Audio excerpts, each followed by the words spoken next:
The age of the Mahabharata stood under a wide golden sky, where rivers moved like silver threads and great kingdoms rose with careful law, prayer, and duty. In those days, every ruler knew that honor was not just a word, because honor held the world together. Yet over the eastern horizon, a dark crack had begun to bloom, and people called it the Void. It did not burn like fire, and it did not march like an army. It simply opened, then swallowed light, land, sound, and fear itself. Villages near the edge of the rift vanished first, then watchtowers, then whole stretches of road, and soon the sacred order of the age began to wobble. If the void kept spreading, the kingdoms bound by Dharma would be broken apart, and nothing would remain in balance. Arjuna was the one chosen to face it. He was a great warrior of the royal house, known across the land for his skill with the bow, his sharp eyes, and his steady hands in battle. Yet what truly set him apart was his hunger to do what was right, even when the path was hard. He wanted victory, but not for glory alone. He wanted to protect the world his family had sworn to guard, and he wanted to prove that strength without discipline was empty. Beside him stood Krishna, his guide, friend, and charioteer, a calm and clever man with dark hair and bright eyes that seemed to see every hidden turn of fate. Krishna understood the deeper danger right away. The void was not just a storm in the sky. It was a force that fed on disorder, doubt, and weakness of will. That meant no ordinary weapon could stop it, and no careless warrior could survive it. The stake was clear. If Arjuna failed, the sacred pattern of the world would be torn apart, and the kingdoms of the Mahabharata age would fall into endless confusion. To meet that danger, Krishna led Arjuna to a hidden shrine beyond a field of broken chariots and bent spears. There, under a stone arch marked with old symbols, waited a celestial weapon wrapped in iron bands and sealed by vows older than any king. It was called the Iron Oath Blade, a divine weapon that could split the void only if its bearer held perfect discipline in mind, breath, and heart. The weapon was not alive, but it answered to focus as if focus itself were a hand. A priest with white hair and a solemn face explained the rule in simple words. If Arjuna let anger guide him, the weapon would go silent. If fear entered his mind, the blade would become heavy and useless. If he acted for pride, the iron vow would lock forever. Arjuna listened carefully because now he understood the true battle. He was not only fighting the void outside him, he was fighting the wild pieces inside himself as well. The priest placed the weapon in his hands, and for one tense moment it felt cold as winter stone, then warm as a living star. Krishna only nodded and said that discipline was not a cage, but a door. Their first ride into the shattered borderlands showed how fast the world was changing. The sky was split by dark veins, and the ground opened in quiet waves whenever the void drew near. Phantom armies rose from the broken dust, their armor hollow and their faces blurred, as if memory itself had been copied and damaged. These were not true spirits of the dead, but echoes made from fear and war, shaped by the void to confuse and overwhelm. Arjuna and Krishna crossed a battlefield where old war drums beat without hands and chariot wheels spun through empty air like lost moons. Arjuna drew his bow, but Krishna told him to wait. The enemy wanted him to strike in panic. Instead, Krishna guided him through breath, posture, and stillness. Arjuna counted each breath, held his shoulders level, and aimed only when his mind became clear. When he finally loosed his arrow, it flashed with a clean silver line and shattered the nearest phantom ranks. But the void answered at once. A wave of black stillness rolled forward, swallowing the light of the arrow and forcing their chariot back across cracked earth. From that moment, the danger became personal. This was not a battle that could be won by force alone. It would require a warrior who could remain calm while the world tried to break his mind. As they pressed deeper, the void revealed a terrible truth. It was not growing on its own. Someone had opened more wounds in the sky, feeding it with fear and broken oaths. That someone was Vance, a proud warlord who once served the same sacred kingdoms. Vance had learned that Dharma kept rulers bound by rules, and he hated those limits. He wanted a world where power decided everything, because in that kind of world, he believed he would never be restrained again. So he made a pact with the void, promising it fresh conflict, shattered loyalty, and endless unrest. In return, the void gave him shadow troops and twisting storms that could erase roads and crush supply lines. Vance did not see himself as a destroyer. He saw himself as the man bold enough to tear apart an old order that he thought had become weak. Krishna understood this motive clearly and explained it to Arjuna in direct words. Vance wanted freedom, but he was only serving a force that would consume him too. That revelation changed Arjuna's anger into something steadier. He no longer fought only to stop a disaster. He fought to protect a fragile balance from a man who had traded wisdom for hunger. The next trial came at the River of Mirrors, where the water reflected not faces but memories. Arjuna saw his own failures, his doubts, and the moments when he had hesitated before hard choices.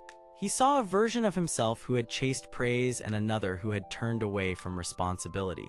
Those images were not random. The void was using them to break his discipline by filling his mind with shame and noise. Krishna did not fight for him. Instead, he stood beside the water and reminded Arjuna that a warrior could not control the past, only the next choice. Arjuna then closed his eyes, breathed through the fear, and accepted the truth that he was not perfect. He was still worthy of duty. That was the moment the iron oath blade began to glow again. The weapon had not wanted flawless emotion. It had wanted a flawless commitment to return again and again to purpose. With that understanding, Arjuna crossed the river and cut through the mirror glass that hid a path to the void gate. At the gate, the sky had become a torn wheel of darkness, and broken chariots swirled overhead like leaves in a storm. Vance waited there, wearing black armor lined with crimson marks, his dark hair tied back, his face hard with contempt and fear. He stood surrounded by phantom commanders and shards of swallowed light. He believed the void would crown him if he delivered the kingdoms into chaos. But the void had no crown to give. It only widened, hungering for every bond it touched. Krishna spoke one final warning to Arjuna. This was the moment where discipline would become action. Arjuna faced Vance, drew the iron oath blade, and settled his breathing until even the storm around him seemed to slow. Vance struck first with a crushing surge of shadow, and the two forces collided in a burst of wind, sparks, and shattered stone. Arjuna held his ground, not by brute strength but by perfect control. The blade answered his calm with a bright, clean edge that cut through each wave of darkness. Yet just as the void began to retreat, a deeper crack opened behind Vance, and from it came a far greater silence than any battlefield had shown before. Krishna looked toward that widening darkness, and for the first time, even his calm face grew grave. Arjuna had won a first victory, but the true heart of the void was still waking, and the next step would lead him into a danger that neither of them had fully seen. The shrine stood on a cold hill outside a quiet American town called Ash Hollow, where the wind moved through broken stone and empty pine trees like a warning that never faded. Moonlight touched the roof tiles, the lanterns along the path, and the cracked steps that led to the inner hall, where old vows still lived in silence. Inside that hall, the air had changed after the first clash with the void, because the darkness was no longer just outside the walls. It was reaching for the shrine itself, and everyone there knew that if the heart of the void fully opened, the land below would be swallowed in endless fear and stillness. Arjuna stood in the center of the stone floor with his bow across his back, long black hair falling over his royal blue, gold, and white armor, his sharp eyes fixed on the widening crack behind Vance. Krishna stood nearby in yellow and blue robes, his dark hair calm beneath the lantern glow, his kind face serious now, because he understood the danger better than anyone else in the room. Vance stood at the edge of the rupture, a hard-eyed man with dark hair, a sharp jaw, and black armor marked with crimson lines, and his cruel smile showed that he wanted the void to grow stronger, because he believed its power would make him untouchable. The old priest of the shrine, a thin elderly man with white hair and pale robes, watched with a face full of deep sorrow, because he had guarded this place for many years and knew that the iron oath blade had been sealed for one reason alone, to keep it from falling into proud hands that would misuse it. The deeper crack behind Vance widened with a sound that did not feel like sound at all, and then the room seemed to lose part of its own breath. The shadows on the walls stopped moving for one terrible moment, as if the world itself had paused to listen. Krishna stepped forward first because he knew panic would only feed the darkness, and his calm voice cut through the heavy air as he told Arjuna that the void was not just attacking from one opening anymore.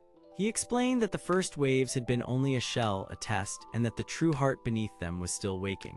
The void, he said, did not only want to destroy, it wanted to empty things out until courage, memory, and purpose all felt far away, and that was why the silence felt worse than a shout. Arjuna listened closely because he could feel the truth of those words in his chest. His first victory had been real, but it had only slowed the enemy. It had not ended anything. Vance turned his head with a slow and mocking laugh, and he said that Arjuna was still too gentle for a war like this. He said that fear was the only honest rule in the world, and that the void simply revealed what was already true. The priest raised his thin hand then, and for the first time his voice carried with quiet force as he told the others that Vance had once come to the shrine as a desperate man. He had begged for power after losing everything to his own greed and failures, and the void had answered because it always hunted open wounds in the heart. Vance did not serve the darkness out of loyalty. He served it because he believed control was the only way to stop being hurt again. That truth struck harder than any blow. Arjuna looked at Vance and saw, beneath the armor and pride, a man who had chosen darkness because he feared helplessness more than anything else. But understanding the enemy did not make the danger smaller, because the deeper crack now began to pulse with a slow, black light, and the floor stones around it trembled. From that crack rose shapes that were not fully formed, tall and thin forms made of rippling shadow, each one moving like a thought that had gone wrong. They did not charge in a loud rush. They drifted forward in a patient and terrible way, as if they knew the room would eventually belong to them. Arjuna drew his weapon and stepped into a low stance, his expression focused and steady, while Krishna moved to the side and lifted one hand in quiet guidance. He told Arjuna not to chase the shadows with anger, because the void wanted wild motion and broken rhythm. It wanted him to lose his center. The priest then crossed the stone floor with surprising speed for such an old man, and he reached a hidden basin near the rear wall. Inside it lay the iron oath blade, wrapped in iron bands and resting in stillness, its silver and blue glow dim and sleeping. The priest said the blade would awaken only for a person who accepted discipline before desire, service before pride, and patience before power. Arjuna looked at the weapon and felt something in himself answer, because he had spent his life training his body, but this trial was asking for something deeper than skill. It was asking for trust. As the shadow forms moved closer, Arjuna took the iron oath blade with both hands, and at once the iron bands began to hum with a clean and sharp note. Light ran through the blade in narrow lines of silver and blue, not wild and bright, but steady, like a river that knew its own path. Yet the weapon did not fully open for him at first. It pushed back against his grip because it was testing his heart as much as his hands. The priest called out that the blade would reject anyone who tried to force it, because a proud hand could never guide sacred power for long. Arjuna closed his eyes for one breath and then another while the shadows crept nearer. He let go of the urge to prove himself, and he remembered Krishna standing beside him, never rushing, never boasting, always seeing the next step before it came. He remembered that real strength was not loud, it was steady, it was careful, it was patient. When Arjuna opened his eyes again, the blade answered. The silver light sharpened, the blue glow spread, and a ring of clear force burst outward, driving back the nearest shadow forms and forcing them to collapse into smoke. Vance staggered a half step, not from pain, but from surprise, because he had not expected Arjuna to master the weapon so quickly. Then he smiled, and that smile was worse than anger, because it meant he had seen a new way to win. He raised one arm toward the crack behind him, and the darkness inside it began to widen again, this time with a slow and terrible patience. He spoke a few low words, and the shrine answered with a deep tremor, as if some locked door far below had begun to open. Krishna's face tightened, and for the first time his calm broke only enough to show concern, because he realized Vance was not just drawing power. He was trying to wake something older than the shadows around them. The priest shouted for everyone to move toward the inner chamber, where an old seal still remained beneath the floor. He said the shrine had once been built to contain the first touch of the void, and that the seal could still hold if the iron oath blade was placed at its center. But the path to that chamber now lay through a storm of moving dark, and Vance stood in the middle of it like a gatekeeper who had chosen his own ruin. Arjuna stepped forward first, not because he wanted glory, but because he finally understood what the moment demanded. He did not need to beat Vance through rage. He needed to outlast him through resolve. The blade in his hands glowed brighter as he moved, and each clean swing of silver and blue light cut a path through the shadows without wasting emotion. Krishna followed close behind, guiding Arjuna with short, clear words, always pointing toward balance, never toward frenzy. The priest moved to the side wall, where he began tracing old sacred markings with shaking fingers, preparing the final seal if Arjuna could reach the chamber. Vance watched them with growing fury, because the calm between Arjuna and Krishna was breaking his control over the room. He had expected fear, confusion, and easy surrender. Instead, he saw trust. That made him more dangerous than before. He slammed his hand against the floor, and the deeper crack answered with a pulse that shook dust from the ceiling. A huge wave of black silence rolled outward, swallowing the lantern light, and for one breath Arjuna could hear nothing at all except his own steady pulse. Then through that hush, Krishna spoke a single warning. He said the heart of the void was now awake, and it had noticed Arjuna. Arjuna lifted the iron oath blade, felt the weight of the oath in his arms, and stepped into the widening dark without fear, knowing that the next challenge would not only test his sword arm, but also the quiet truth he had just begun to learn. And behind him, Vance smiled at the opening crack because he already knew that this battle was no longer about a shrine on a hill. It was about who would control the silence before it swallowed everything, and that answer was still hidden just beyond the light. The hill above Ash Hollow stayed silent, but it was not a calm silence. It was the kind of silence that waited, listened, and pressed against the skin like cold rain. The old shrine still stood on the hill, built from stone that had turned gray with age, while dark pine trees leaned around it like watchers. Below, the town lights of Ash Hollow blinked faintly through the night, small and fragile, as if they already knew that something deep under the shrine had begun to wake. Inside that pressure, Arjuna moved forward with the iron oath blade in his hands, and the weight of the weapon felt less like metal and more like a promise. Arjuna was a young warrior with long black hair, sharp focused eyes, and a lean build trained for battle. He wore royal armor in deep blue, gold, and white, with a flowing cloak and a bow on his back, and he carried himself with calm courage even now. He had come to the shrine to stop the spreading dark, but the truth had become larger than a fight. The shrine was a lock, the void was the thing behind it, and if the lock failed, the darkness would spread into the town and beyond it. Behind him, Vance stood at the broken opening in the stone with a hard stare and a sharp jaw, his dark hair falling against his black armor with crimson details. He wanted the silence hidden in the shrine because he believed it could be shaped into power, and he was ready to use fear, pressure, and lies to claim it.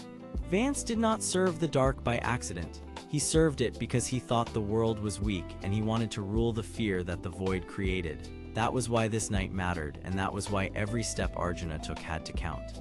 Krishna waited a few paces back in the open air near the shrine steps, watching Arjuna with kind, bright eyes and a calm face that never seemed to shake. Krishna was a wise man with dark hair and quiet confidence, wearing yellow and blue robes with simple gold trim. He was not there to fight like a soldier, but to guide like a steady hand at the edge of a storm.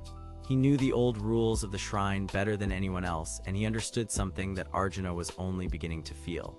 The iron oath blade did not answer to anger, panic, or pride. It answered only to perfect discipline because its power was tied to the vow that had sealed the chamber long ago.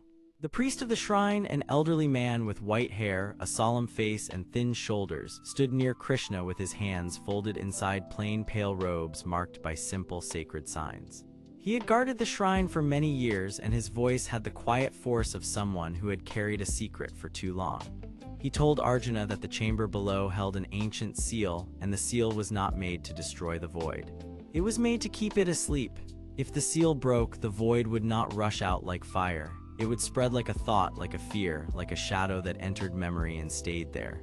That was the true danger, and that was why the priest had kept the old vows for so long. He had never wanted glory. He had only wanted the town to remain safe.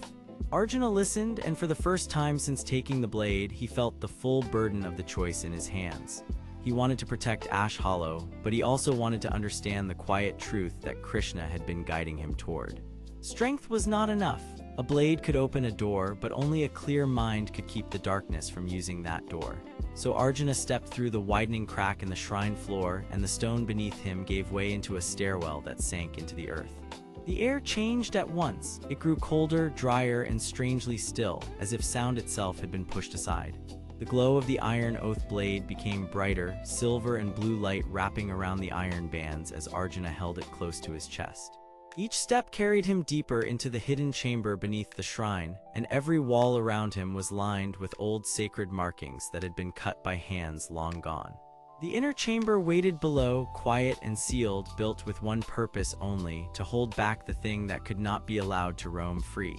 Then Arjuna saw the first sign that the seal was failing. Thin black lines had crept through the stone like cracks in ice, and from those lines came a low ripple of dark motion, not quite smoke, not quite shadow, but something alive enough to make the heart tighten. The void was not here in full, but part of it had already reached through the seal, and it was testing the chamber like a hand testing a locked gate. Far above, Vance smiled. He had not followed Arjuna into the chamber yet, but he did not need to. He had planned for this moment since the hill first opened. Vance believed that if he could stand near the seal long enough, the darkness would recognize his will and bend toward him. He had studied the shrine from old stolen notes, and he knew the priest had left out one detail from the town records. The seal did not only lock the void away, it also locked away a voice, a whisper of command that could either calm the darkness or call it forward. That hidden truth changed everything.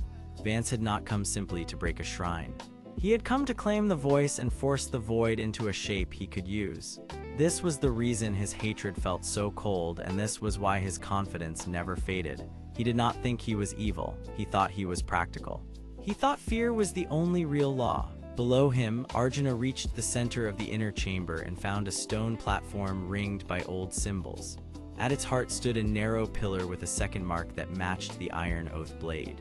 Krishna had warned him that the blade and the seal would only work together if Arjuna stayed calm and honest. No lie, no rage, and no selfish wish could survive inside this chamber. The blade would reject him if his heart turned false. Arjuna understood then that the real test had started before any enemy strike, because the chamber itself was measuring what kind of man he was. Then the darkness moved. It pulled away from the far wall in a slow, wavering wave, and a shape began to form inside it, not a body, but a pressure with intent.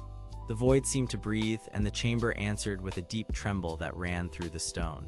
Arjuna raised the iron oath blade and planted his feet, his cloak shifting behind him as the blue and silver glow fought against the black ripples ahead.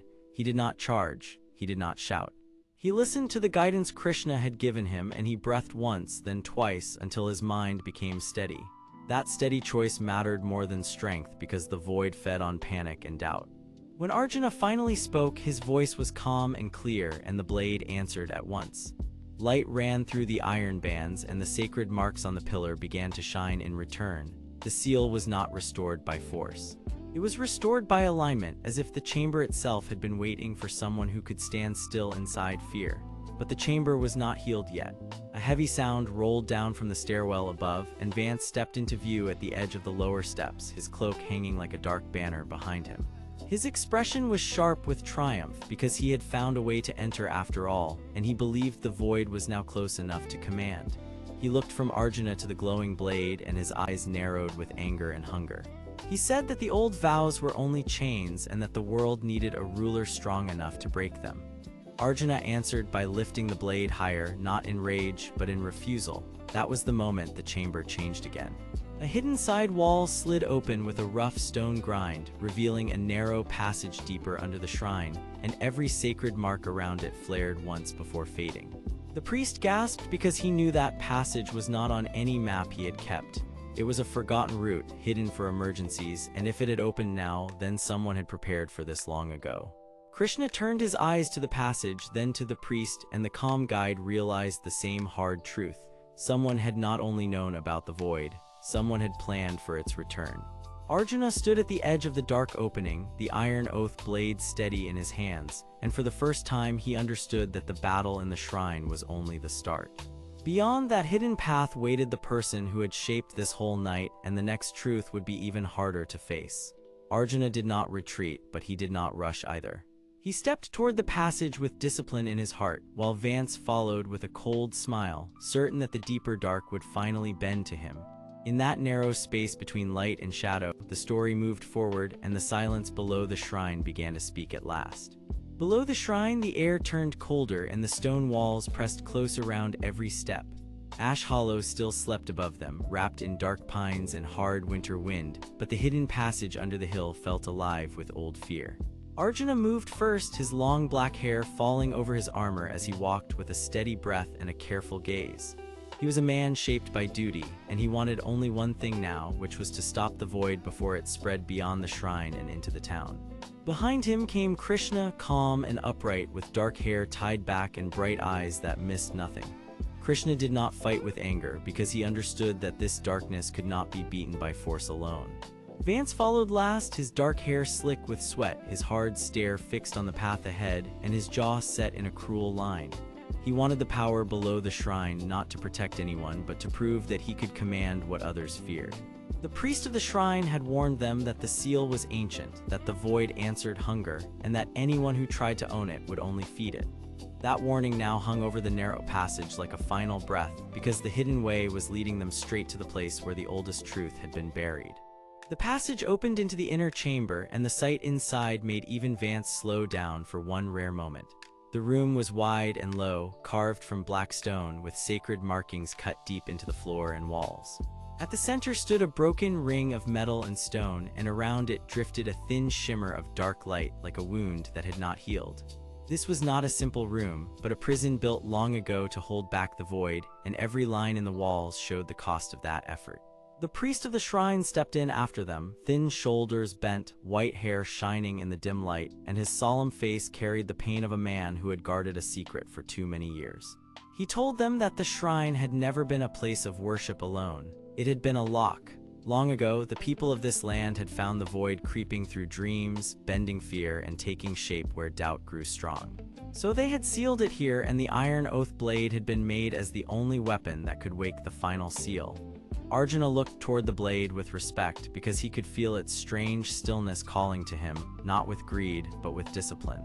Krishna then spoke clearly and explained the real danger. The seal did not simply block a monster. It blocked a hungry force that used anger, pride, and fear to weaken the mind.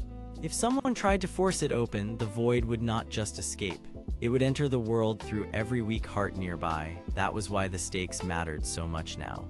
If the chamber failed, Ash Hollow would not remain safe, and the dark pressure above the shrine would become a spread of living shadow across the land. Vance listened to all of this, and his cold smile did not fade.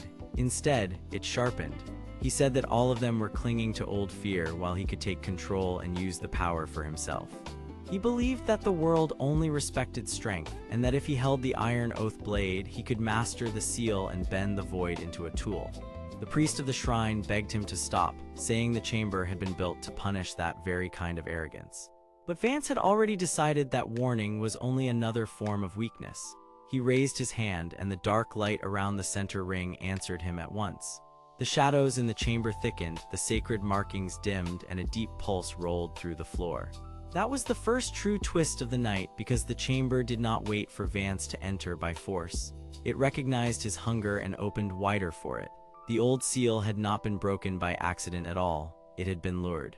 Vance had not only followed the dark, he had been guided by it, and the realization struck Arjuna hard, because it meant the enemy had been shaping this moment from the start. Arjuna stepped forward before the room could collapse into chaos. He did not swing his bow, and he did not shout, because he knew the chamber wanted panic. Instead, he planted his feet, lifted the iron oath blade from its resting stand, and held it with both hands as the metal bands around it began to glow silver and blue.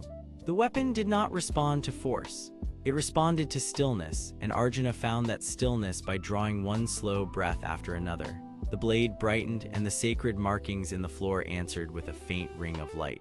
Krishna moved to the side and guided the priest of the shrine away from the center, while also speaking words of focus to Arjuna, reminding him that discipline was not silence alone. It was choice. It was the refusal to let fear make the next move. Vance laughed at that, and his voice echoed through the chamber as he reached toward the dark pulse at the center. Shadows rose around his arm like black smoke, and for a moment it seemed he might seize the power he wanted. But the void did not reward control, it tested it. The dark surge struck back, throwing Vance hard against the stone wall, and the chamber shook with a deep crack. Arjuna saw the moment clearly then. Vance was dangerous, but he was also being used by a force that cared nothing for him. The villain had come believing he was the master, yet he was only another door opening for the darkness. The chamber changed after that hit. The broken ring in the center lifted a little from the floor, and a shape formed inside it, not a full body, but a face made of shifting shadow and fractured light. It was the first clear sign of the void itself, and it did not speak with a mouth. It spoke by pressing into the mind, promising power, whispering that all pain could end if one only gave up control. Arjuna felt that pressure at once, and for a brief instant, he saw his own fear for Ash Hollow, for the priest, and for the people above them. He also saw how easy it would be to strike in anger and let that anger become a crack in his own spirit. That was the danger the priest had described, and now it was real in every breath. Krishna stepped closer to Arjuna and told him that the void could be resisted only by a clear heart and a steady hand. Then Krishna revealed another truth, one that made the chamber feel even heavier. The iron oath blade had once belonged to a guardian who failed, not because the guardian was weak, but because pride entered the heart at the final moment. The weapon had been hidden away after that, waiting for someone who could do what the first guardian could not. Arjuna understood then that the blade was not a prize, it was a test. He tightened his grip, lowered his shoulders, and let his mind settle. The glow of the blade grew stronger, and the shadow face in the ring recoiled as if it had touched fire. Vance, bruised and furious, pushed himself up from the wall, and the darkness around him began to twist in harsher shapes.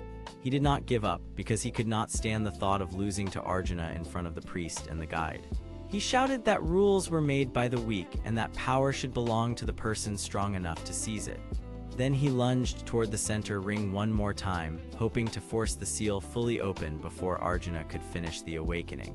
The chamber answered with a violent tremor. Stones slid across the floor, and a low crack split the far wall, opening a second dark gap that breathed cold air into the room. The void was spreading. Not fully, not yet, but enough to show that this chamber was only the first lock in a much larger prison. Krishna shouted for Arjuna to trust the blade, not himself, and that lesson changed everything. Arjuna stopped trying to outmuscle the darkness. He began to move with it instead, stepping in measured lines, guiding the blade through the old markings as if he were drawing a map in the air. The silver-blue light spilled across the floor, climbed the walls, and sealed one crack after another. Vance tried to counter it, but every shadow he threw was pushed back by the blade and by Arjuna's steady focus. The struggle was fierce, loud, and close, yet it was not the end. The center ring still shuddered, the shadow face still watched, and the priest of the shrine, with a trembling voice, warned them that they had reached only the first layer of the truth. Somewhere deeper below Ash Hollow, another seal was waking. Arjuna looked into the dark opening in the wall, then back at the trembling ring, and he knew the night was far from over. He had won no final victory yet, but he had found the path of discipline, and that path now led even deeper into the void. Ash Hollow lay under a hard black sky, and the cold wind moved through its pine trees like a warning. The old stone shrine above the town still held a deep silence, but that silence now felt broken, as if something below the earth had opened one eye. In the inner chamber beneath the shrine, the center ring still shuddered with a low and steady tremble, and the dark opening in the wall waited like a mouth that had just begun to breathe. Arjuna stood in front of it with a calm face, but his sharp eyes never stopped moving. He was a man of discipline, a warrior with long black hair, a lean build, and royal armor in deep blue, gold, and white, and he knew that the night had not ended at all. It had only changed shape. Beside him stood Krishna, a wise man with dark hair, kind, bright eyes, and yellow and blue robes that carried a calm strength. He was not there to fight for glory. He was there because Arjuna needed a guide who could see deeper than fear. At the edge of the chamber stood the priest of the shrine, an elderly man with white hair and thin shoulders, wrapped in pale robes marked by old sacred signs. He had guarded these vows for a long time, and now his trembling voice carried the weight of hard truth. He said the first layer of the truth had already broken, and another seal below Ash Hollow had begun to stir.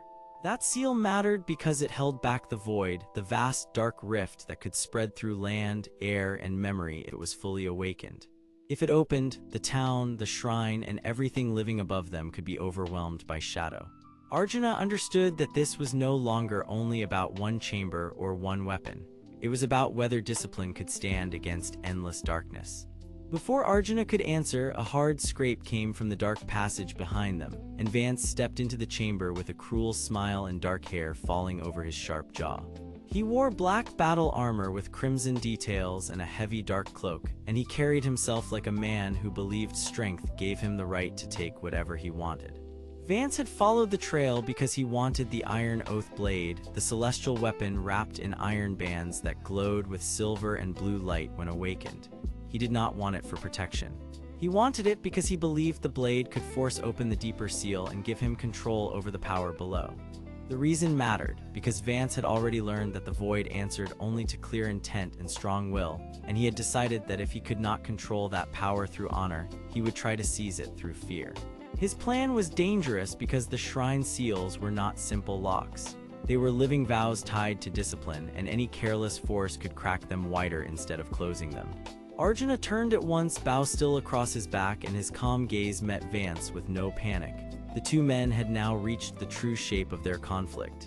Vance wanted power without restraint. Arjuna wanted strength that could protect others. Krishna watched them both and said quietly that the blade would not answer pride, because the sacred weapon only awakened for a heart that could hold still under pressure. The iron oath blade resting in Arjuna's grasp gave a faint silver pulse as if it heard every word. Vance laughed, but the sound was thin because the chamber itself had started to react. The center ring tilted harder and black dust drifted from the sacred markings along the walls. The priest pressed one hand to the stone as if he could feel the old vow cracking under the weight of the seal below. He then revealed something that changed the whole night. Long ago, the shrine had not been built only to trap the void. It had also been built to hide a second purpose. The deepest seal was not just a prison, it was a test. Whoever reached it had to prove they could carry a burden without letting fear, anger, or hunger twist it. That was why the Guardians had left the iron oath blade near the first chamber. It was a measure of discipline, not a prize for the strongest hand. Arjuna felt the truth strike him like cold rain. He had thought the blade was a weapon to win a battle. Now he understood it was a mirror that showed the state of the soul. Krishna nodded and told him that this was why discipline mattered more than force. If Arjuna rushed, he would feed the very thing he wanted to stop. If he stayed calm, he could become the kind of guardian the shrine had been waiting for. Then the dark opening in the wall widened by a few inches, and a soft voice rolled out of it, low and broken, like a shadow speaking through stone. It was not a full form yet, it was only a presence, but it knew their names. It called to Vance first, offering power, revenge, and easy victory. Vance took one step forward before he caught himself, and that pause mattered. For the first time, his hunger had met a wall inside his own chest. Arjuna saw it, and he saw something else too. The shadow was not only baiting Vance, it was testing everyone in the chamber, trying to find the weakest heart and pull the whole place apart from within. The priest shouted for them to hold the line, and the chamber answered with a sudden surge of cold air. The walls shook, the ring spun halfway, and the seal below them pushed back through the stone like a giant hand. Arjuna planted his feet, breathed once, and lifted the iron oath blade with both hands. He did not swing it, he held it still. That simple choice changed everything. Silver and blue light ran along the iron bands, then spread into a clean, steady glow that cut through the dark dust.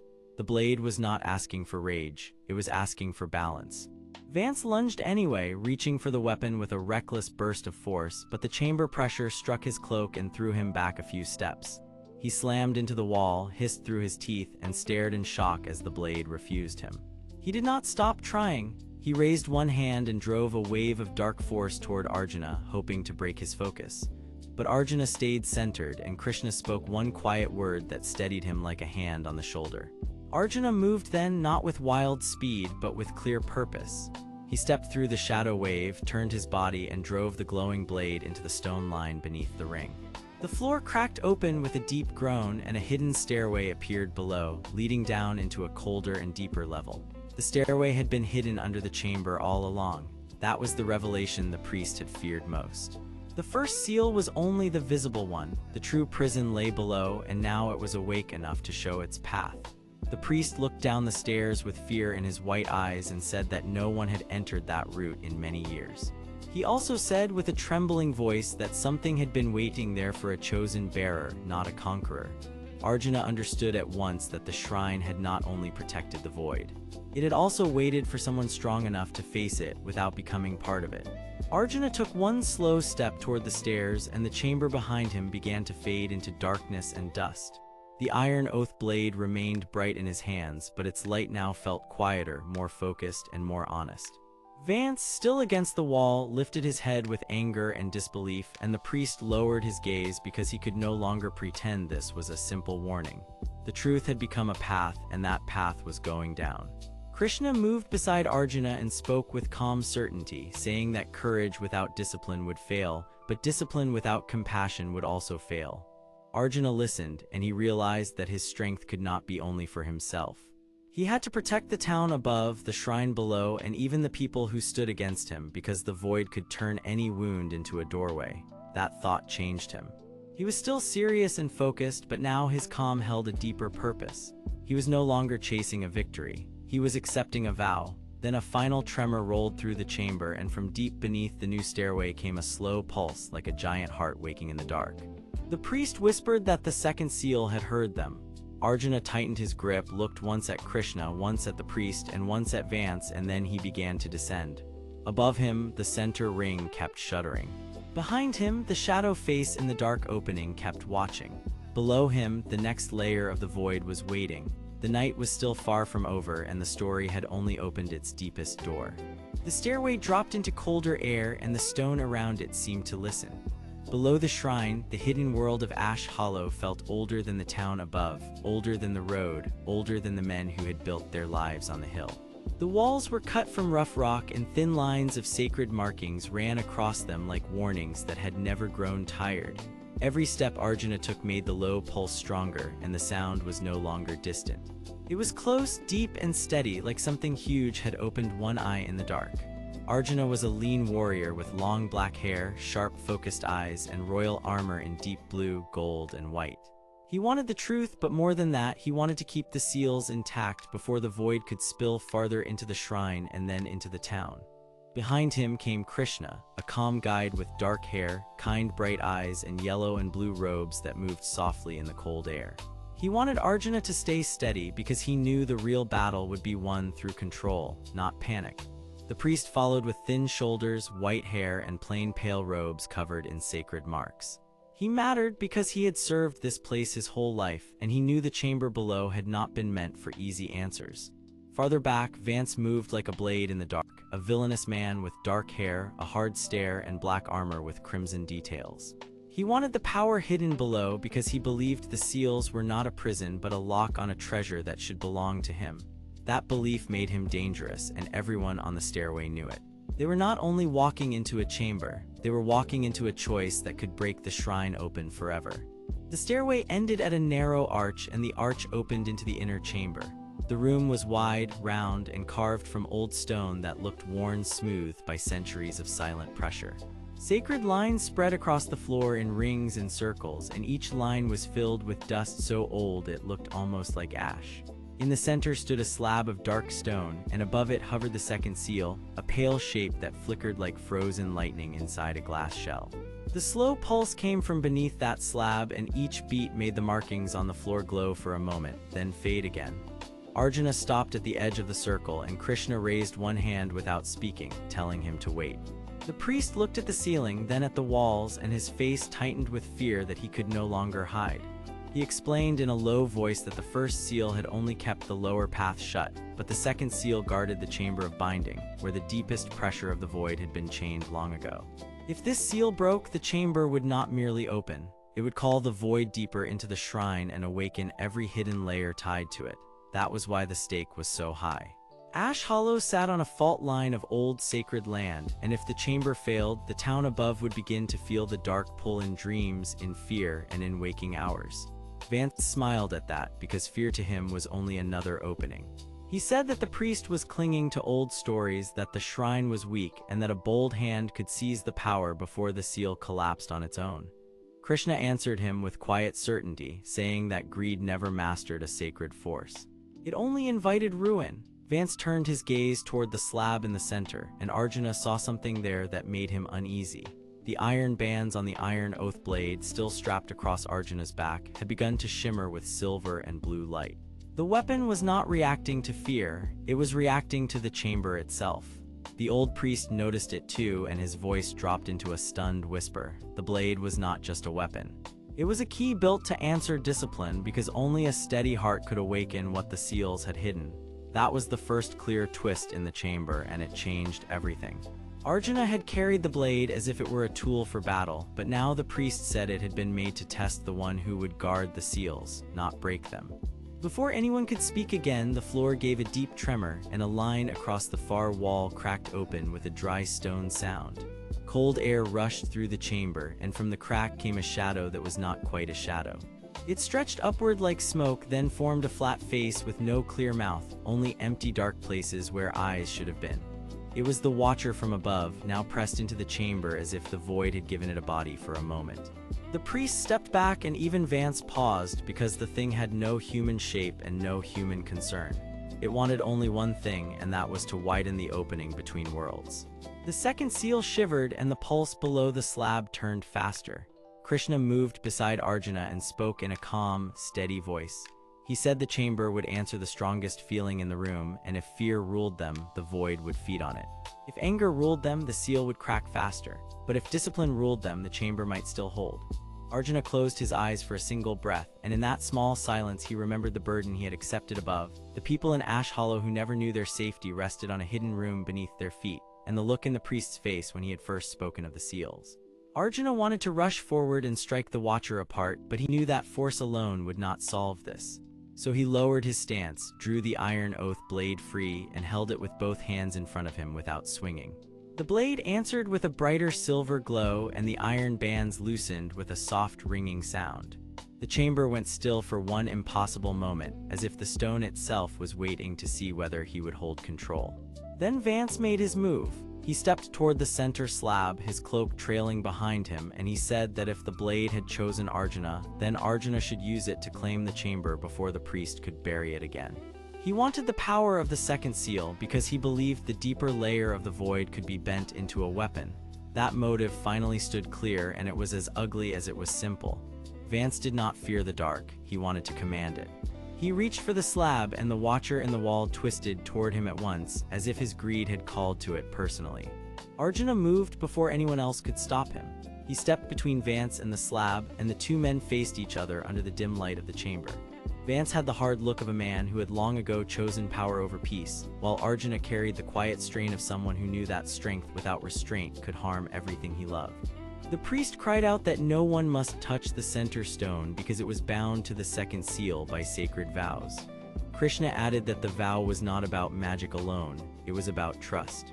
The one who entered the chamber had to place the good of others above the wish to win. That was why the chamber had waited so long, and why every seal had survived until now. Vance laughed, but the sound was tense and sharp, and he reached again for the slab with open hand and hungry eyes. The shadow face in the wall lunged out in a ripple of darkness, not to strike him, but to feed on the disorder he created. The room shook harder, and the glowing lines on the floor began to flash in broken patterns. Arjuna raised the iron oath blade, and the silver-blue light shot across the markings like a thread being pulled tight. The blade did not roar or explode, it simply answered his steady hand. He planted his feet, breathed once, and held the weapon in place while Krishna guided him with short, clear words. The priest joined in with a sacred chant, his white hair trembling as he spoke the old vow that had held the chamber together for generations. The seal above the stone began to spin slowly, then lower itself toward the slab. Vance tried to shove past Arjuna one last time, but the force in the chamber pushed him back, and he stumbled into the outer ring, forced to retreat as the shadow face recoiled from the blade's light. The second seal settled into place with a deep hum, but it did not close completely. Instead, it opened a narrow line of light in the stone floor, just wide enough to show a deeper stairway spiraling down into blackness. The priest stared at it in horror, then in understanding, and he said the chamber had not been guarding a prison alone. It had been guarding a passage. Someone had built the seals not only to keep the void out, but to keep one final truth hidden below it. That truth hit Arjuna harder than any blow because he finally understood why the blade had awakened now. The iron oath blade was not made to destroy the void. It was made to lead a worthy guardian through it, one layer at a time, without losing himself. The weapon had been waiting for discipline because the path below could not be forced open by pride. It had to be entered with purpose. Arjuna looked at Krishna, then at the priest, and finally at Vance, who had gone still with anger and shock. For the first time, Arjuna saw the full shape of the night. The void was not only a threat outside the shrine, it was a test that reached into every choice they made. If he let anger rule him, he would become part of the problem. If he let Vance seize the path below, the chamber would be used for greed, and the seals would fail faster than anyone could repair them. So Arjuna lowered the blade and chose patience. He told the others that they would go down together, but only if every step was guided by trust and not by force. Krishna nodded at once because he had been waiting for that answer. The priest closed his eyes with relief because he knew the chamber had found the right heart, even if the danger was far from over. Vance said nothing, but his gaze stayed on the opening in the floor, and his silence made him more dangerous than any argument. Beneath them, the new stairway waited in black stillness, and the pulse from below had changed. It no longer sounded like a sleeping heart. It sounded like something awake and listening. Arjuna stood at the edge of the opening, the glow of the iron oath blade reflecting in his sharp eyes, and he knew the next descent would reveal either the answer they needed or a darkness deeper than anyone had named. He took one slow breath, steady and calm, then placed one foot toward the stairs as the chamber held its breath around him, and the story moved one level deeper into the void. The stone stairs dropped steeply into cold darkness, and the air below the shrine felt old enough to remember fear. Ash Hollow had been quiet on the surface, with its dark pine trees, narrow roads, and tired houses, but everyone near the hill shrine knew the truth now. Something deep under the ground had begun to wake, and the sound of it had changed from a sleeping pulse into a listening presence. That change mattered because a sleeping danger could wait, but an awake danger could choose, and if the void chose to rise, the whole town could be swept into silence and shadow.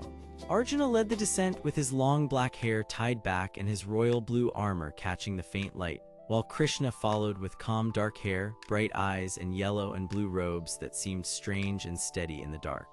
The elderly priest, a thin old man with white hair and pale robes marked with sacred signs, walked beside them with careful steps, because he knew the shrine better than anyone and feared what his order had failed to understand. Behind them, the iron bands of the iron oath blade gave off a thin silver glow, and the weapon felt less like a sword now and more like a strict judge that was waiting for the right hand.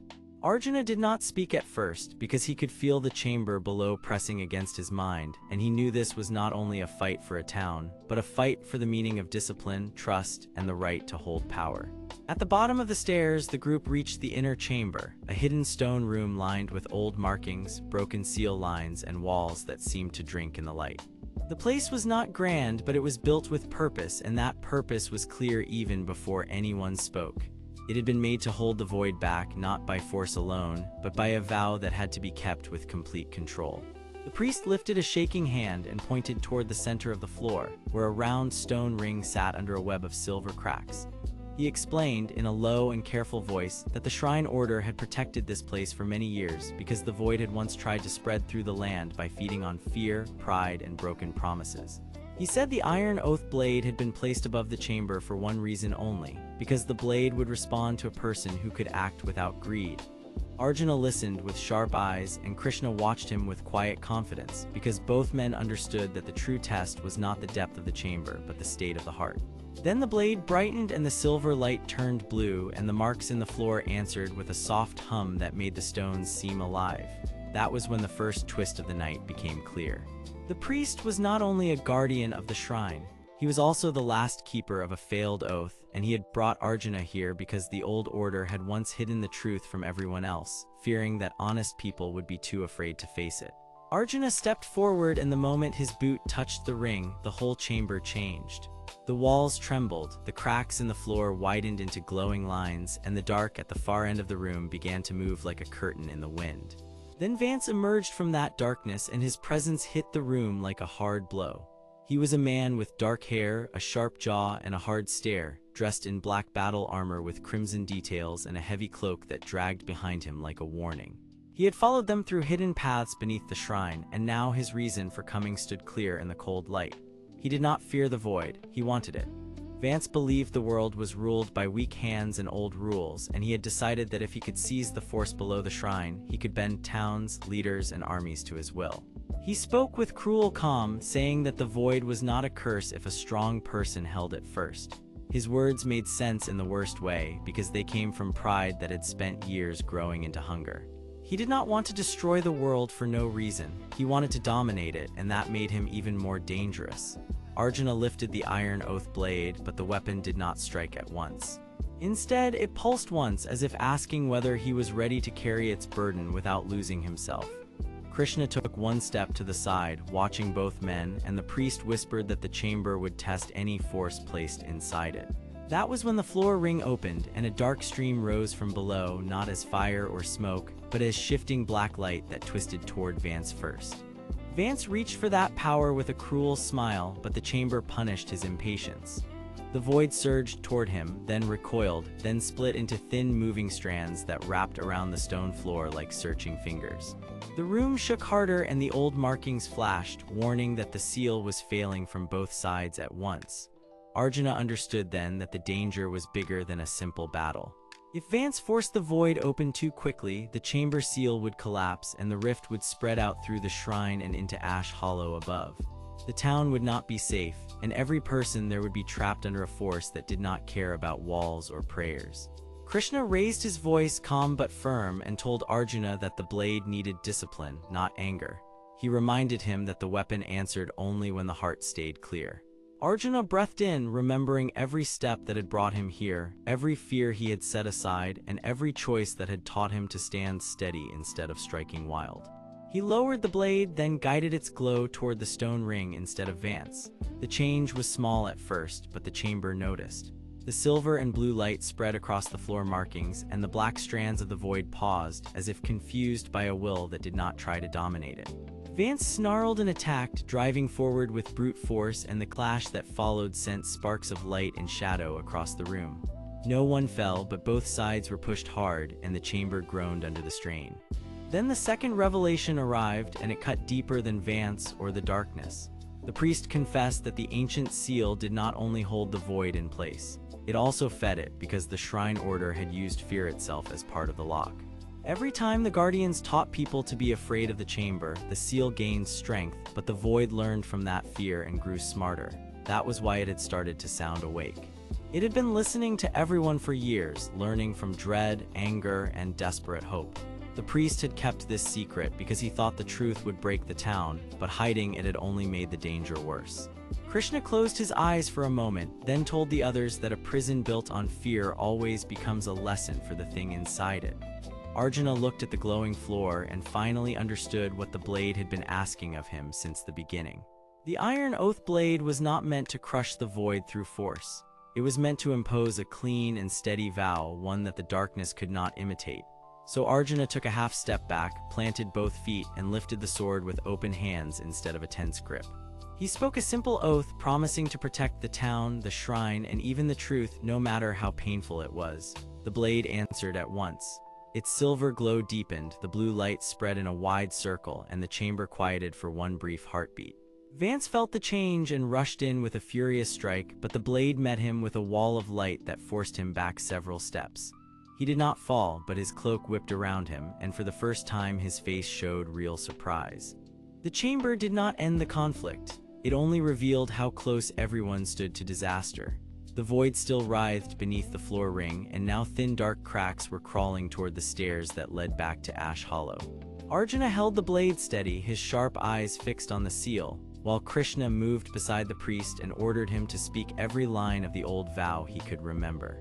The priest, ashamed but determined, began to recite the words, and each one caused the markings in the stone to glow a little brighter. Vance, however, did not retreat from his goal. He backed toward the open dark at the far side of the room, one hand raised as if he had already decided on another path. He said he would return with more force, more men, and a way to command the void even if the shrine itself had to collapse around him. His motive remained simple and terrible because he wanted power more than peace, and he believed the world would belong to whoever could take it first. Arjuna watched him go and realized that this was not the end of Vance, only the start of a far larger conflict. The villain had learned enough to become more dangerous, and the shrine had revealed enough truth to make the next step impossible to avoid. Still, the chamber had not broken yet. The seal held, weak but alive, and the living dark below it kept listening. Arjuna lowered his sword only after the floor stopped shaking, and he felt something change inside himself. He was no longer chasing answers like a warrior chasing a target. He had become a guardian, and that meant accepting fear without giving it control. Above them, Ash Hollow still waited in the cold night, unaware that the next descent would not be into stone alone, but into a deeper battle for trust, truth, and the right to stop the void before it learned how to rise. The hidden chamber stayed still after the shaking ended, but its silence felt heavy and alive. Cold stone walls pressed in from every side, and the old sacred markings along the floor gave off a faint silver glow. Arjuna stood at the center of that glow with his long black hair falling over one shoulder, his blue, gold, and white armor dimmed by dust and shadow, and his calm face now carrying the quiet weight of a guardian. Krishna stood near the wall in his yellow and blue robes, his dark hair neat, his bright eyes gentle but sharp, while the elderly priest watched them both with his thin shoulders held straight and his white hair shining in the low light. Above them, Ash Hollow remained a sleeping town under the cold night, but everyone in the chamber knew that sleep would not last if the void kept growing. The danger was simple to understand now, and that made it worse. If the seals failed, the void would spread beyond stone, beyond the shrine, and into the town where families still believed the dark hill above them was only an old place of prayer. The priest of the shrine stepped closer to Arjuna, and his solemn face looked older than before. He was a man who had spent his whole life guarding a promise that he did not make, but that he had sworn to protect. He told them the shrine was built long ago by people who had once faced the void and learned one hard truth, which was that the dark rift did not simply attack land. It fed on fear, anger, and broken trust. That was why the shrine had sacred markings, why the inner chamber existed, and why the iron oath blade had been sealed here beneath iron bands. The blade was never meant to be a trophy. It was made to answer only to perfect discipline, because anyone with selfish desire would awaken the wrong kind of power. Krishna listened in silence, and Arjuna felt the meaning settle deep inside him. He had not changed because he had become stronger. He had changed because he had finally understood that strength without trust could not protect anyone. That truth mattered because Vance was coming for the blade, and Vance did not want peace. He wanted control. The answer arrived before anyone heard footsteps. A hard voice rolled through the chamber entrance, cold and amused, and Vance stepped into view with his dark hair falling around a sharp jaw and a hard stare that never looked tired. His black battle armor with crimson details caught the silver light, and his heavy cloak dragged behind him like a shadow that had chosen a human shape. Behind him came two armored followers, men with tense faces and lowered eyes, not because they were evil, but because they were afraid of the man leading them. Vance wanted the Iron Oath blade because he believed the shrine had hidden the final key to opening the void fully. He had studied the old signs, but he had studied them in the wrong way. He saw power where the priest saw warning. He saw a weapon where Arjuna saw duty. Vance spoke with clear confidence when he said the world was already weak, already divided, already full of fear, and that a force like the void could be directed if a strong hand controlled it first. It was a twisted idea, but it made sense in his mind. He believed order could be forced, and he believed anyone who stood in his way was only delaying a future that would belong to him. Arjuna moved in front of Krishna and the priest without thinking, and that small motion showed how fully he had stepped into his new role. Before, he might have rushed Vance with fury and demanded the truth. Now he stayed balanced, calm, and ready, because guardians do not waste their strength. Vance laughed at that calmness and looked past him toward the sealed pedestal in the far side of the chamber. The Iron Oath blade rested there like a sleeping star trapped in iron bands, its silver and blue light pulsing in slow rhythm. The priest warned that the blade could not be taken by force, and that any person who tried would awaken a backlash from the seal. Vance answered by raising one hand, and the two followers behind him spread out with nervous steps. They were not there to win a noble battle. They were there to create enough confusion for Vance to reach the weapon. Krishna then spoke softly, and his voice carried through the chamber with a calm power that made even Vance pause. Krishna said that the void could not be ruled, because anything built on fear only grows larger when fed more fear. That was the first crack in Vance, though he hid it fast. He hated being questioned by someone who did not shout, because Krishna spoke like a man who had already seen the end of Vance's path. The fight that followed was fast, tense, and strangely quiet between the sharp moments. One follower rushed toward the pedestal, but Arjuna moved like a blue and gold blur, blocking the path and forcing the man backward without striking a cruel blow. Another follower tried to circle around the priest, and the old man lifted his hands to the sacred markings on the floor. The symbols brightened, and a wall of pale light rose just enough to stop the advance. Vance saw that the chamber itself was fighting for them, and that realization made him angrier. He drew closer to the blade, and the void answered his greed with a low ripple through the chamber stones. The dark edges of that unseen rift seemed to breathe behind him, as if the chamber were briefly showing a memory of the enemy waiting above and below all things.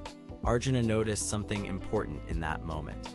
The void did not only hunger for chaos, it also used broken people as doors. Vance was not just chasing power, he was being guided by the part of himself that wanted to prove he was never weak. That was why his attack became more desperate with every step. He was fighting the shame inside himself as much as the people in the room. Then the priest revealed the twist that changed the shape of the whole descent. He turned to Arjuna and Krishna and said the chamber had not been built only to hide the blade from enemies. It had been built to hide it from its first guardian. Long ago, the original bearer of the Iron Oath blade had once been tempted by the void and had nearly opened the seal out of fear that the world could not survive without absolute control.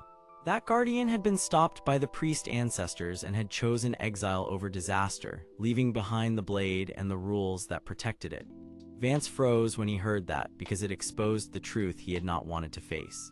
The shrine was not hiding a shortcut to power. It was protecting the world from the same mistake made long ago. Krishna looked at Arjuna and said this was why fear mattered. Fear was not the enemy by itself. Fear became the enemy when a person obeyed it more than truth. Arjuna felt those words settle into him like a vow. He was no longer only fighting Vance. He was fighting the same trap that had twisted minds before him, and if he lost control now, he would become part of the same old ruin. Vance still tried to force the issue.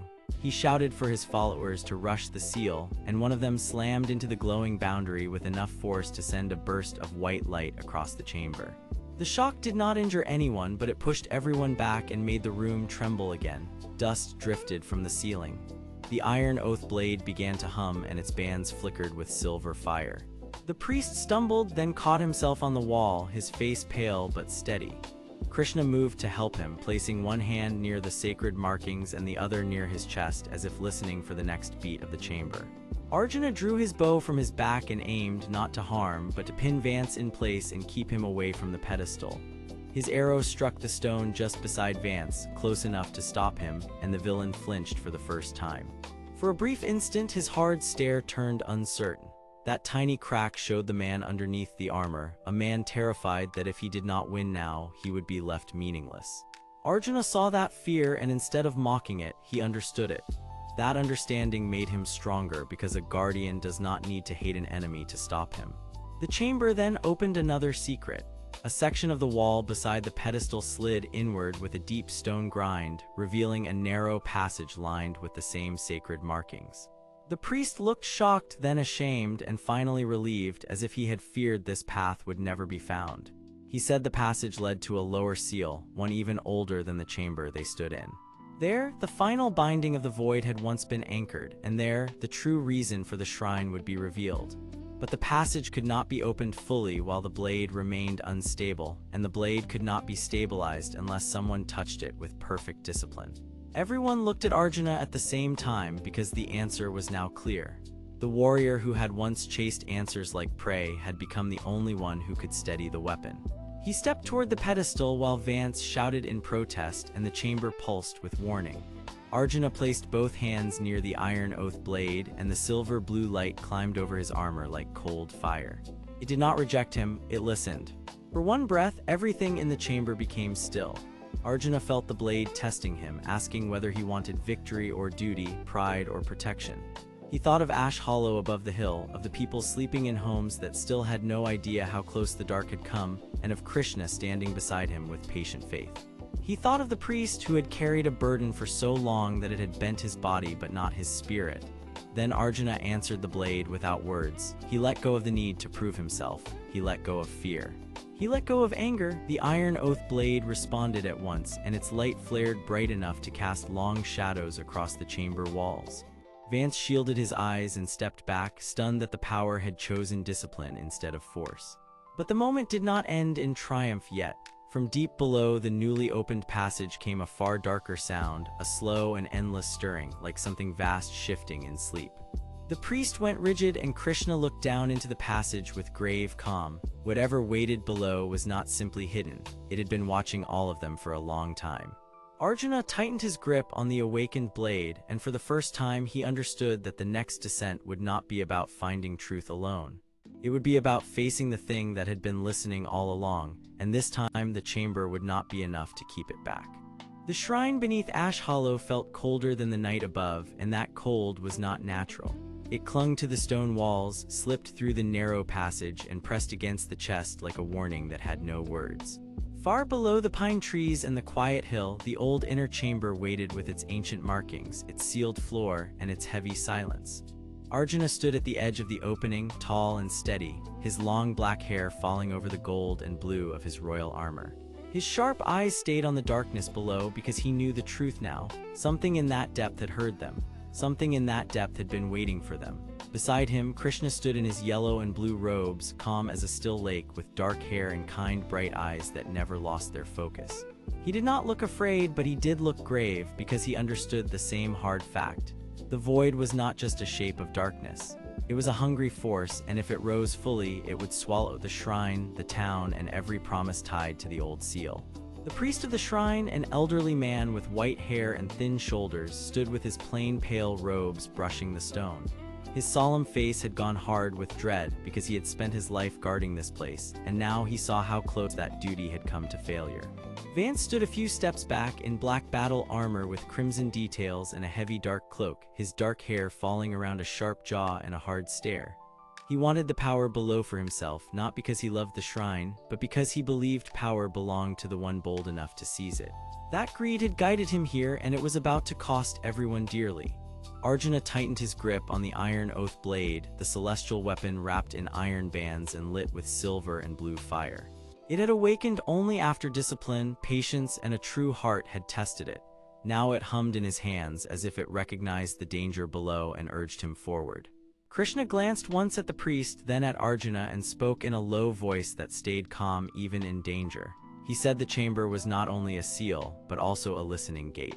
Long ago, the keepers had learned that the void did not always attack at once. Sometimes it watched, learned, and pushed against fear until fear itself opened the door. That was why the shrine had rules. That was why the blade demanded discipline. That was why the priest had hidden so much for so long. The old man then confessed the first hard truth of the night. He had not only guarded the seal, he had also hidden a second key because the first keepers feared that greed would one day come in human form. They feared a man like Vance more than the darkness itself because the void could be resisted, but ambition could invite it in. Vance laughed at that, a short, cruel sound that echoed through the passage. He said fear had made the old man weak, and weakness had almost buried a great weapon forever. He stepped forward, reaching for the lower stair, and the shrine answered with a deep shiver. Dust drifted from the ceiling. The old markings along the wall glowed once, then dimmed. The void below stirred again, and the listening became a slow, heavy pulse. Arjuna moved in front of the priest without thinking, and that choice mattered. In the past, he had moved like a fighter seeking victory. Now he moved like a protector. Krishna noticed it at once because he had been guiding Arjuna not only in battle, but in spirit. He gave a small nod as if to say the warrior had finally understood the first duty of strength. Then the three of them descended, while Vance followed close behind, unable to resist the pull of what he thought would make him greater than everyone else. The stairway bent down into a wider underground hall, and the air changed there. It felt thinner, colder, and sharp with old power. Stone pillars lined the walls, each one carved with sacred marks that had once formed a chain of seals. Many of those marks were cracked now, and some had been burned black by the pressure of the void. In the middle of the hall stood a wide circular floor, split by a hairline crack that pulsed with faint black light. That crack was new. It was the source of the sound they had heard above. It was also the reason the shrine was trembling. Krishna crouched near the floor and studied the marks with steady eyes. He told Arjuna and the priest that the seal had not failed all at once. It had been weakened over time, each time someone used anger, pride, or fear near it. The void fed on those feelings, not because it loved them, but because they made people careless. It pressed against the mind until the mind opened itself. The priest closed his eyes and admitted another truth. Years ago, he had sensed a stranger near the shrine, a man with restless hunger and a mind full of selfish plans. He had sensed Vance. He had hoped the shrine walls would turn him away. Instead, Vance had returned again and again, drawn by a rumor that the iron oath blade rested somewhere beneath the hill. He believed the blade could command the seal, and he believed the void could be bent into a weapon. That was the real reason he had pushed so hard to come here now. He was not only seeking treasure. He wanted control over a force that frightened him because he thought control would prove he was stronger than fear. Vance stepped into the center of the chamber and raised one hand, and the shadows around his boots thickened at once. He was not a master of the void, but he had learned enough from stolen rights and broken warnings to meddle with it. A black ripple climbed the cracked floor. The circular seal flared, then spasmed. Arjuna moved instantly, drawing the awakened blade in a clean line of silver and blue light. The weapon sang once, bright and sharp, and the glow pushed back the creeping dark around Vance.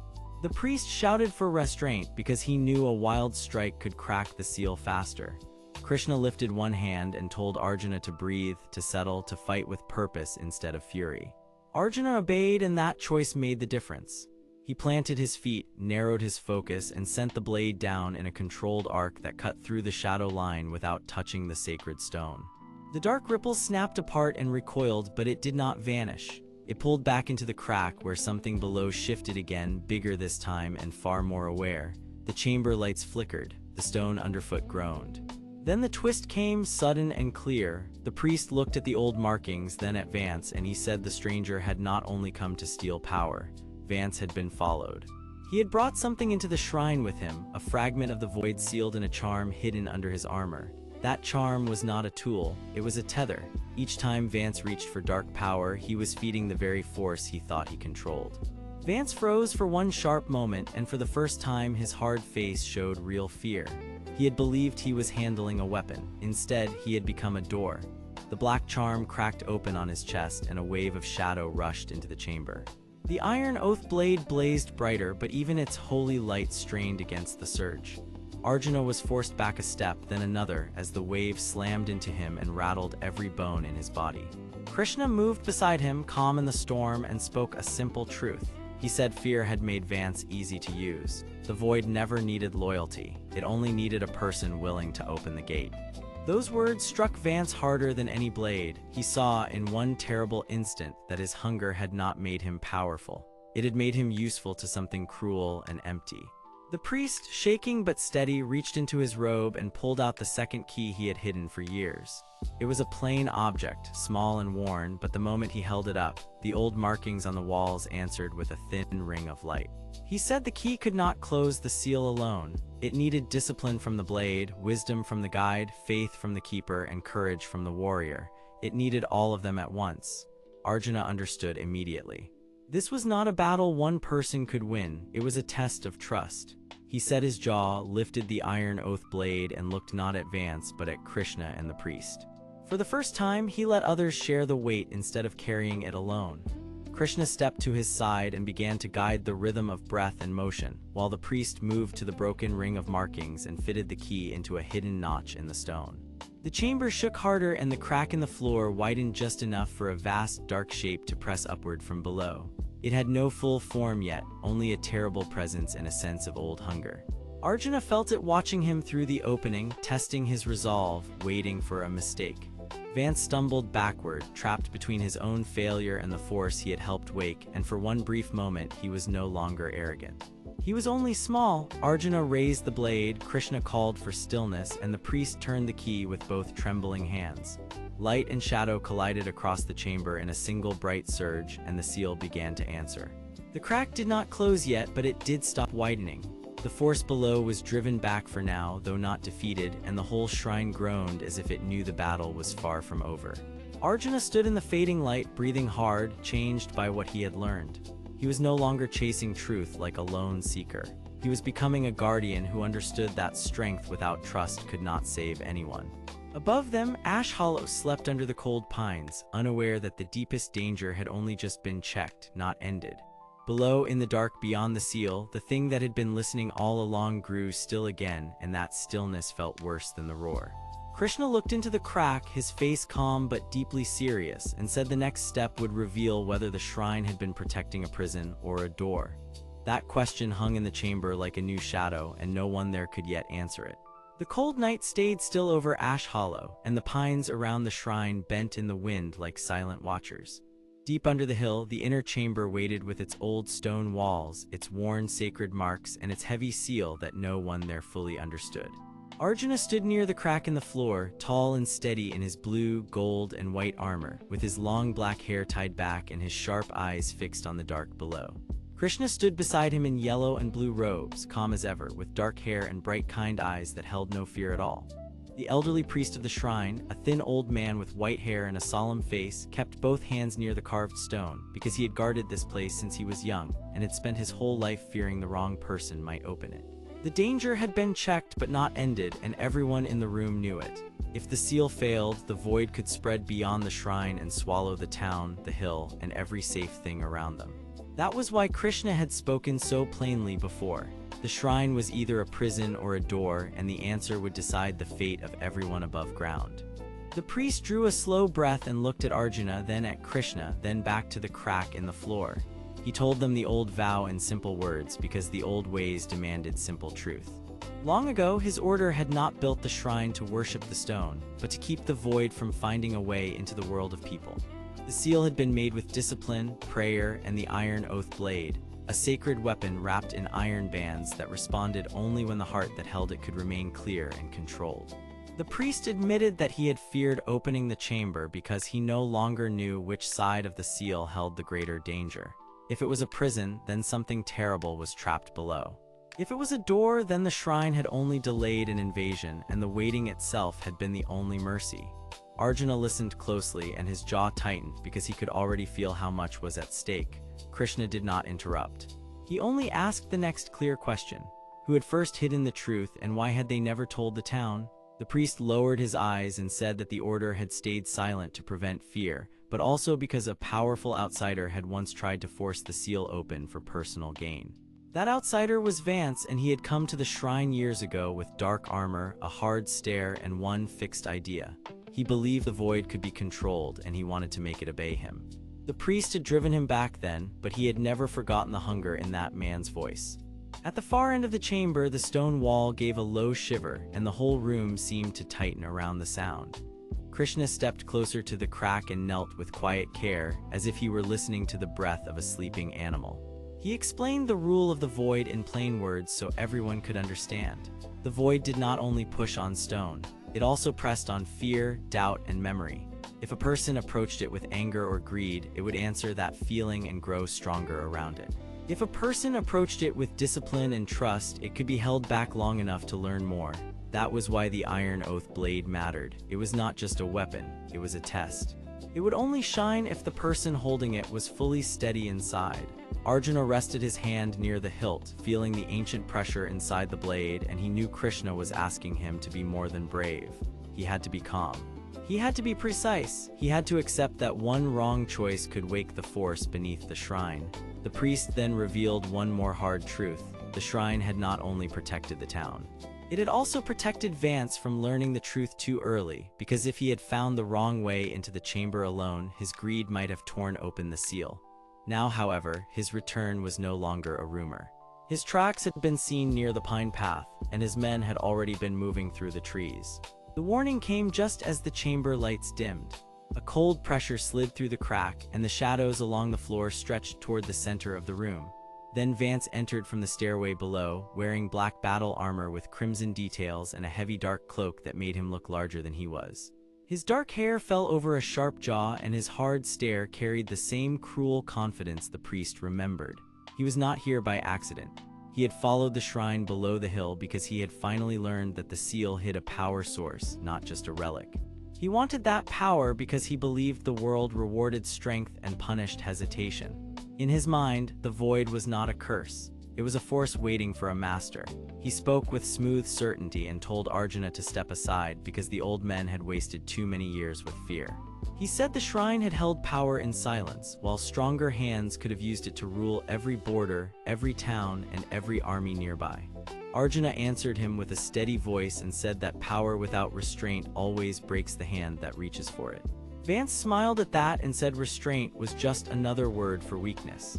Then he lifted one hand, and the dark air behind him rippled as if something unseen was answering his call. The room did not explode into chaos, but the pressure rose fast and the chamber became even more dangerous. Vance had not come alone, and he had already prepared a way to force the seal open if the first attempt failed. Krishna moved first because he understood that delay would help Vance more than any blade would. He asked Arjuna to hold position and trust the rhythm of the chamber. Then he turned to the priest and asked for the oldest part of the vow. The priest, trembling but still faithful, took the iron oath blade from its resting place and placed it in Arjuna's hands. The weapon felt cold at first, then bright, then alive with silver and blue light as Arjuna breathed in and centered himself. The glow did not come from force, it came from discipline. Vance saw it and grew more impatient, which only made the shadows around him twitch harder. He shouted for his men, but the chamber had a different answer. The sacred marks on the wall began to shine in a circle, and the room revealed what it had been hiding for centuries. The seal was not flat stone at all. It was a layered lock built to hold back a moving threshold, a hidden crossing point that could either keep the void trapped below or let it spill upward if broken. The twist struck like cold water. The shrine had not been guarding a simple prison. It had been guarding a doorway made to look like a prison because the builders had hoped to confuse anyone who came after them. Krishna saw it at once and his face stayed calm, but the others could feel the weight of that truth. If they forced the seal open, they might not find an enemy inside. They might find a path. Vance laughed at the revelation because to him it proved everything he wanted. He said the builders had been afraid of progress and he was not. He reached toward the crack and the chamber answered with a deep tremor that shook dust from the ceiling. Arjuna stepped in front of him, blade raised, not to strike with cruelty, but to block the path. The two men clashed in a sharp burst of steel and force, and the sound rang through the stone room like a warning bell. Vance fought with hunger and anger, using raw pressure and quick, harsh movements. Arjuna fought with balance and patience, keeping his feet planted, his shoulders low, and his mind clear. The iron oath blade flared each time he held back panic and refused to overreach. Krishna moved through the side of the chamber, speaking low and fast to the priest because the old seal still needed a final choice. The priest realized then that his whole life had led to this one moment. He had spent decades guarding the shrine as if silence alone could save it, but silence had also left it vulnerable to men like Vance. He gave Krishna the missing stone key from beneath his robe, a small object carved with the same sacred marks as the wall. He had hidden it because he feared anyone who loved power would use it without understanding the cost. Krishna placed the key into the center of the seal, and the room answered with a deep hum. At once, the doorway shape beneath the floor became clearer, and a narrow line of blue light rose around its edge. The void pressed back hard, and all of Ash Hollow seemed to hold its breath above them. Vance saw the light and charged harder, desperate to force the opening before the seal could settle again. Arjuna met him head-on, and this time the battle was not about winning through force. It was about buying time. The room shook, the shadows surged, and the dark pressure from below pushed against every wall at once. The priest nearly fell, but Krishna steadied him with one hand and spoke a simple truth into his ear. The shrine had not failed.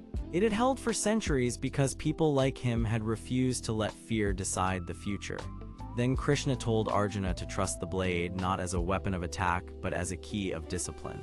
Arjuna lowered his stance, turned the sword just so, and let the silver-blue light meet the line of the seal. The response was immediate. The dark pressure stopped rising, then recoiled as if the void had touched something it did not understand. Vance was driven back by the sudden surge, his cloak snapping around him as he stumbled toward the stairway. He did not retreat because he had changed his mind. He retreated because the chamber had refused him. But even as he fell back, he smiled through the strain and warned them that this was only one gate, and there were others hidden far beyond the hill. That warning changed the air in the room. It meant the problem was wider than the shrine, wider than Ash Hollow, and maybe wider than any of them had guessed. When the pressure finally eased, the chamber did not feel safe, but it did feel controlled. The seal remained intact, though the line of blue light around it stayed open like an eye that had not yet decided whether to sleep. Arjuna lowered the iron oath blade slowly, and the glow around it faded to a steady pulse. He looked at Krishna, and for the first time that night, he understood the difference between bravery and force. Bravery had nothing to do with charging first. It had to do with staying clear when fear tried to make the choice for you. Krishna gave him a small nod, as if to say he had learned the right lesson. The priest, exhausted but relieved, admitted that he had spent years protecting a secret instead of preparing people to face it. That mistake had nearly cost them everything. He promised to tell the truth to the people above ground because hiding danger had only made it easier for Vance to use. Outside, Ash Hollow remained quiet under the pines, but the quiet no longer felt empty. It felt watchful. Somewhere beyond the shrine, Vance was already regrouping, and somewhere deeper below the seal, the void still waited with patient hunger. Krishna looked down at the crack one last time and said the next step would not be about opening or closing alone. It would be about finding who built the first door, where the other hidden gates were buried, and why the void had started listening again. Arjuna stood beside him, steady now in body and spirit, and though the night was far from over, he was no longer the same man who had entered the chamber. He was ready to keep going, not because the road was easy, but because the truth was finally worth the cost. And above them, the cold wind moved through the pine trees like a warning that the next part of the story had already begun. The night over Ash Hollow had gone very still, but that calm did not bring peace. It brought fear because the hill's shrine had already opened one buried door, and everyone now knew that more gates were hiding beneath the stone. The cold wind moved through the pine trees, brushed across the broken steps, and slipped into the open crack below the shrine like a living warning. Arjuna stood at the edge of the chamber entrance, his long black hair tied back, his blue and gold armor marked by dust and stress, and his sharp eyes fixed on the dark opening ahead. He was no longer the same warrior who had come here searching for answers out of duty alone. Now he wanted the truth because the truth might be the only thing that could stop the void from waking fully. Beside him stood Krishna, a wise man with dark hair, calm bright eyes, and yellow and blue robes that seemed to hold their own steady light. Krishna had guided Arjuna through fear, doubt, and the first great test below the shrine, and he knew that the next steps would matter even more.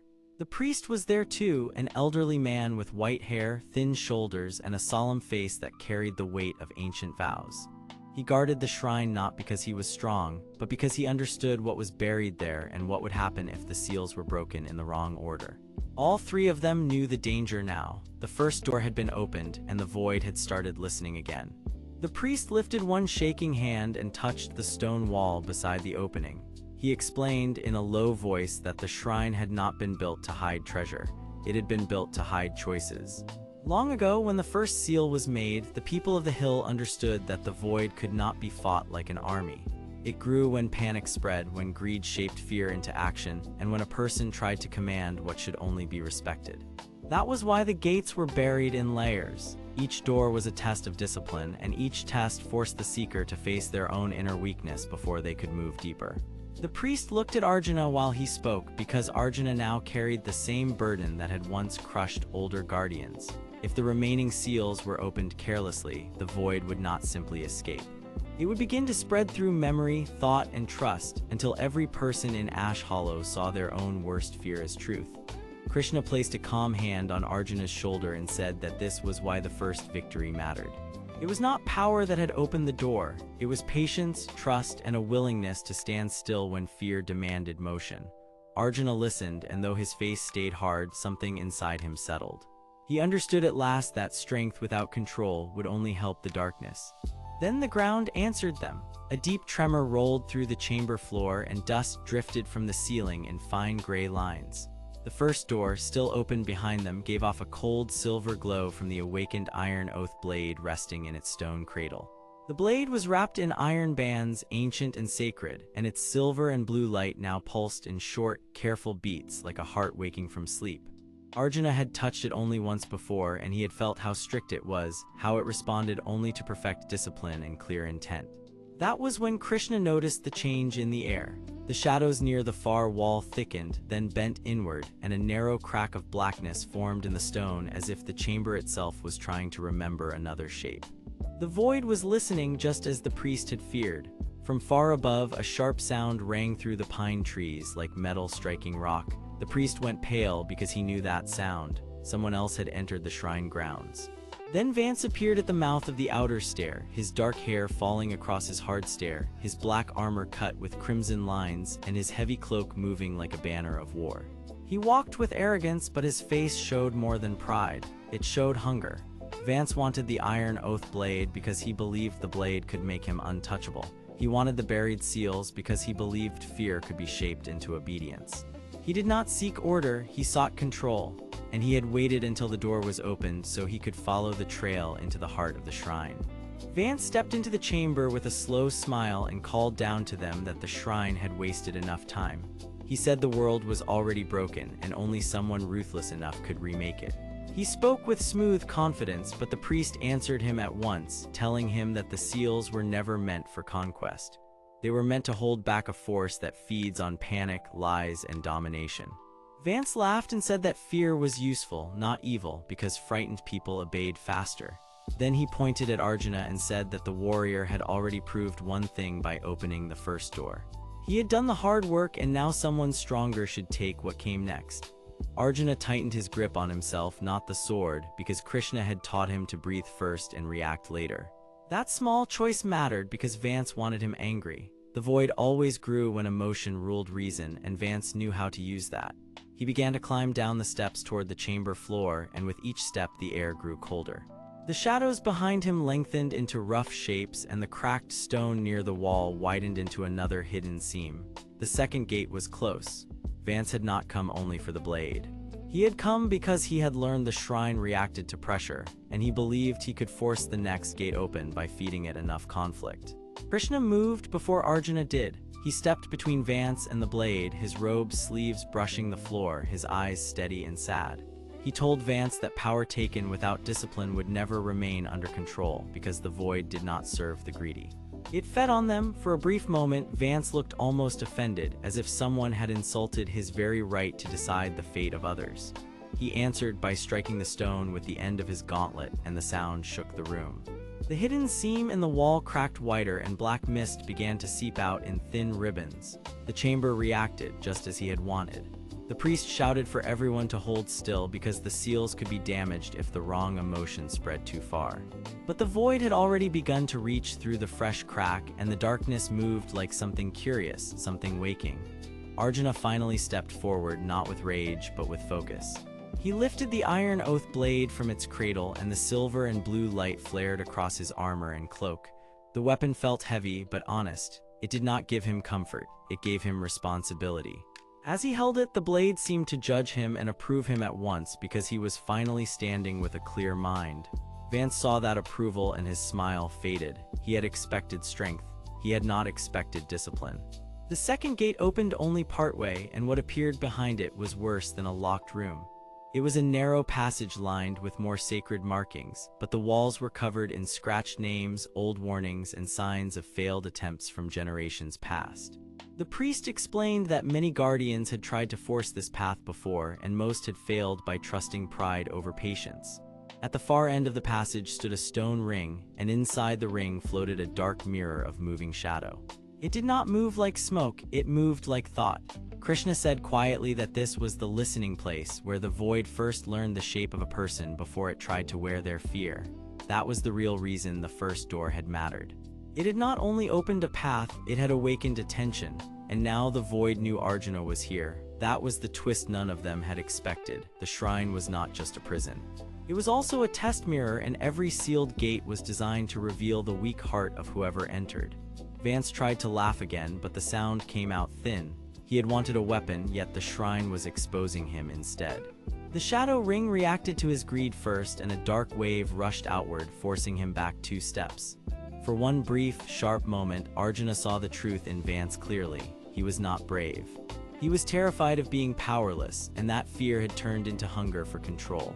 That understanding changed the battle. Arjuna did not rush Vance. He raised the iron oath blade, planted his feet, and held his breath the way Krishna had taught him. The blade answered with a clean silver pulse, and the chamber light sharpened around him. He did not strike wildly. He drew one controlled line through the air, and the blade cut the dark wave apart without scattering it. Krishna then spoke the old vow aloud, his voice calm and firm, and the sacred markings on the passage wall lit one after another, like stars waking in order. The priest joined him, repeating the final words with a voice full of age and regret. Their voices steadied the chamber. The void shivered, pulled back, and the shadow ring closed halfway, unable to feed on the calm they had made. Vance, furious now, tried to force himself forward, but the floor under him answered with a hard stone shift and pushed him back toward the steps. He caught himself, snarling, his cloak sweeping the dust, and he glared at Arjuna as if the warrior had stolen something personal. In truth, Arjuna had done something far more important. He had chosen control over pride. That choice made the blade brighter and made Vance weaker. Yet the danger was not over, because the ring in the passage had not closed fully. A second path deeper below the shrine had just begun to show itself, and from that deeper darkness came a soft, terrible sound, like a door breathing open somewhere far below. Krishna looked at Arjuna, and the priest looked at the floor, and all three understood the same thing at once. They had won the chamber, but they had only reached the edge of the next truth. The night was still alive, the void was still listening, and the road downward had finally revealed its next step. Ash Hollow sat under a moonless sky with cold pine trees bending around the old shrine. The stone paths were empty, but the air still felt alive with fear. Deep below the shrine, Arjuna, Krishna, and the priest faced a new danger because the void had not been sealed, only pushed back. If they failed now, the darkness would crawl out into the town and spread through every safe place above. Arjuna stood first with long black hair, sharp eyes, and royal armor shining in weak blue light. He held the iron oath blade with both hands, and its silver bands trembled as if they knew the way down. Krishna, with dark hair and calm bright eyes, stayed close beside him, because he understood that the blade answered only to clear hearts and steady minds. The priest, a thin elderly man with white hair and pale robes, led them to the open crack in the floor, and his voice stayed low as he said the second path had been hidden to protect the final seal. Then the truth struck hard. Vance had not come for gold or revenge alone. The dark-haired man in black armor wanted the void to notice him because he believed it would make him stronger than every ruler and guardian above. He stepped from the side passage with a cruel smile, but the chamber answered him with a deep breath of shadow. The void did not serve him. It fed on his hunger, and the walls began to bend under its pull. Arjuna raised the blade, but Krishna stopped him with one calm hand. The priest revealed the last warning carved into the stone. The seal could not be forced by strength, only completed by trust between the three of them. So Arjuna lowered his anger, Krishna guided his focus, and the priest spoke the old vow aloud. The blade flared with silver and blue light, then cut through the dark mist without striking flesh. The chamber shook once, then went still. Vance was driven back into the lower passage, where the void folded around him like a closing storm. The hidden door sealed behind him, and the shrine above finally grew quiet. Arjuna looked at the blade, then at Krishna and the priest, and for the first time he understood that true power was not control. It was trust, discipline, and the choice to protect others before himself.